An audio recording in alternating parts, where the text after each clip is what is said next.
Selamat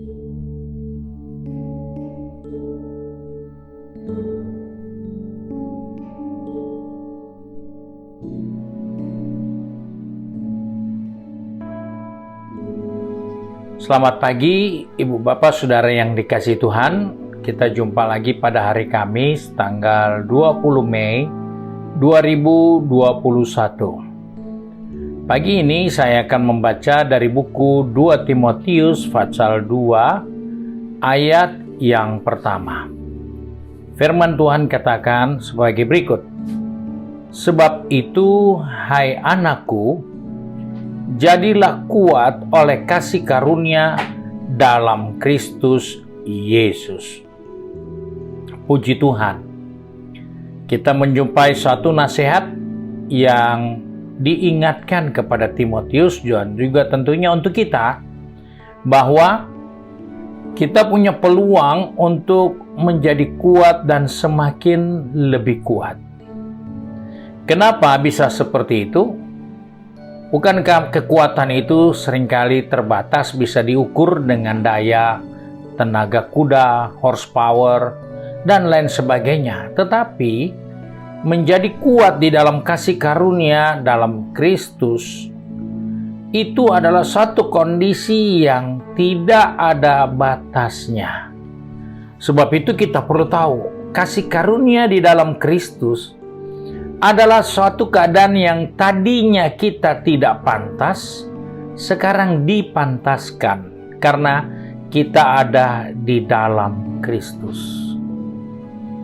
Kita tidak pantas untuk disembuhkan karena kita manusia yang lemah dan berdosa, karena kita tidak pantas sembuh. Kita tidak pantas untuk menjadi orang yang menikmati berkat Tuhan karena memang kita manusia yang begitu banyak kelemahan dalam diri kita.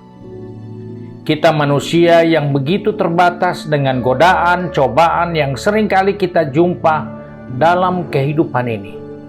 Tetapi setelah kita ada di dalam kasih karunia Yesus Kristus, maka pada saat itulah kita ada di satu tempat yang tadinya kita tidak pantas, sekarang sudah jadi pantas.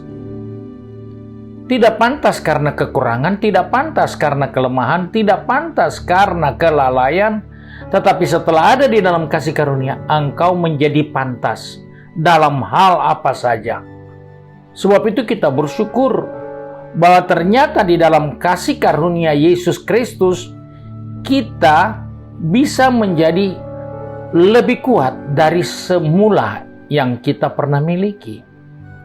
Sebab itu, Yesus katakan, berguna bagi kamu jikalau aku pergi, karena kamu akan melakukan perkara yang lebih besar dan lebih banyak dari apa yang pernah aku perbuat. Memang kita berpikir secara fisik bahwa Yesus katakan pada masa dia ada di dunia ini, dia sangat terbatas dengan fisik.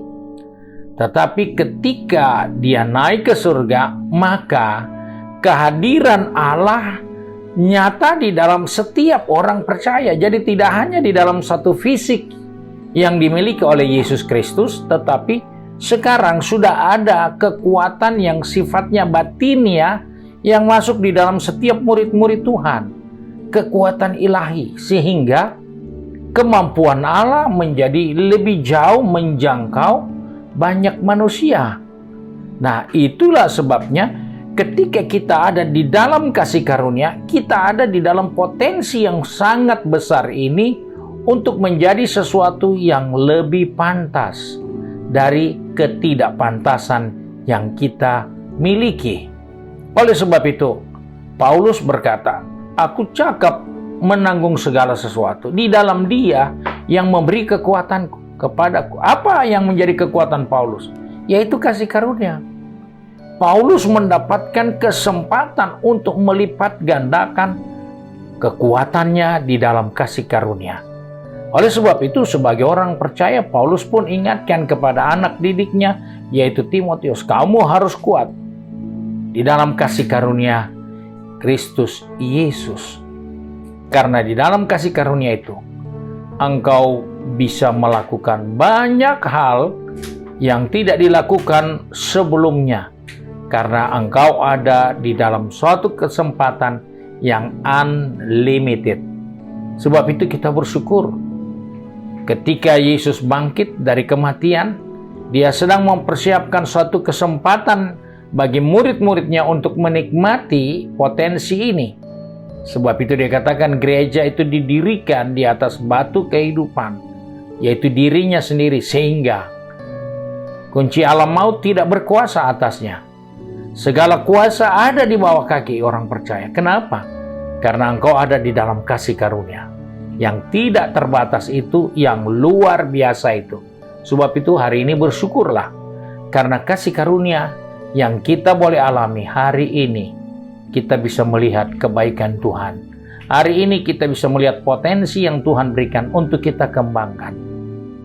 Sebab itu, ketika kita tahu bahwa kita ada di dalam kasih karunia, maka apa saja yang kita kerjakan, kerjakanlah seperti untuk Tuhan.